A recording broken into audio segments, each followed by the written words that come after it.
4 second जर आपण श्वास घेतला तर तो 8 सेकंद, 10 सेकंद, 12 सेकंद असा अभ्यासाने आपल्याला हा श्वास सोडता आला पाहिजे. मग लक्षात घ्या की आपण एक श्वास किती सेकंदाचा आपण घेऊ शकतो. तर समजा 4 सेकंदापर्यंत श्वास घेतला तर तो 8 ते 10 सेकंद आपल्याला सोडता आला पाहिजे. म्हणजे जवळजवळ आपला एक श्वास 12 ते 14 सेकंदाचा झाला पाहिजे.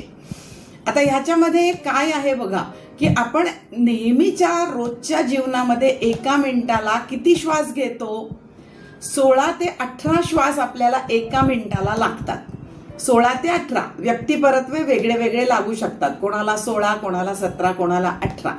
पण अशा प्रकारचा प्राणायामाचा जेव्हा आपण अभ्यास करतो त्यावेळेला आपल्याला एका मिनिटाला खूप कमी श्वास लागायला लागतात आणि उरलेले श्वास आपण वाचवतो.